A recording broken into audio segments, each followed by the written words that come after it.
2005. All right, so how come, Ivan, 2 years later, you made this young guy with a questionable fashion sense a partner at at a reputable design firm like yours? Well, it's very simple. He proved himself completely to be a first-rate designer, and to make it absolutely convincing, he's half our age, which is very helpful.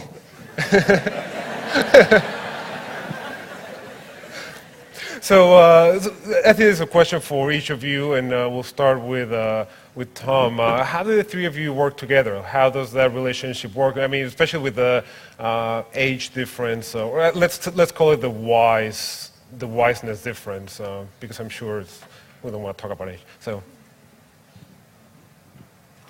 Well, it is somewhat of a mystery, but as I mentioned before, we all really are different people, and we really work in different ways.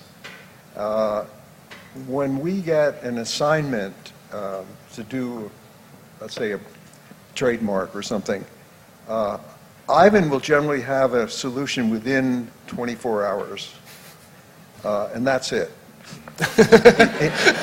He's done it, and 24 hours is the end of the time period.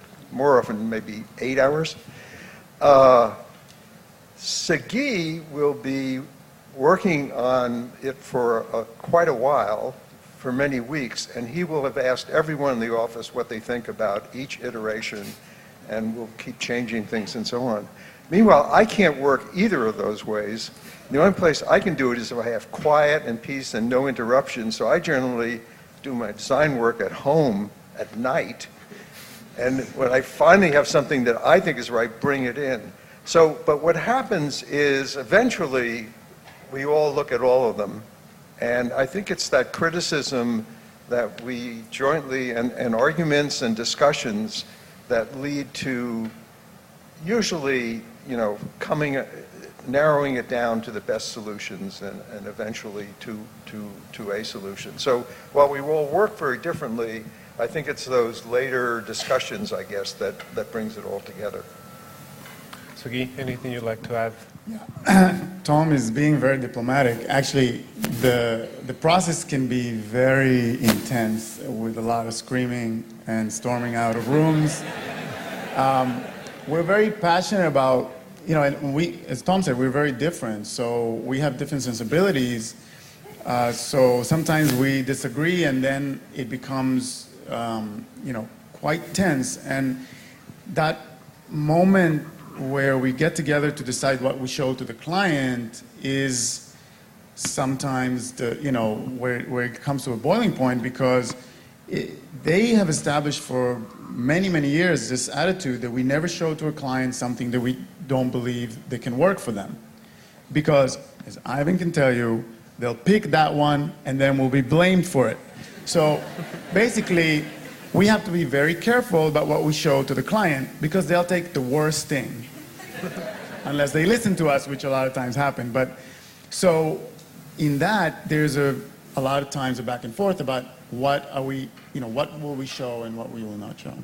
Ivan, I'm afraid to ask this question, and you can say, no, I'll pass. To Sagi, what Sagi said, like, don't show anything that you don't want the client to pick. Is there any logo out there that the client picked that you didn't want them to pick? Yeah. Well, cringe. You all cringe, yeah.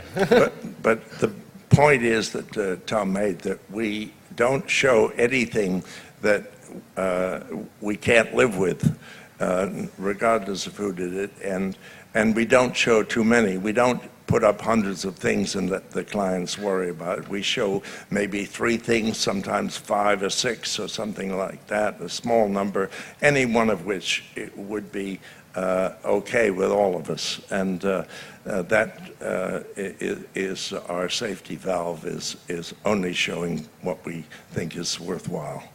Okay. I want to know that answer, but that's fine.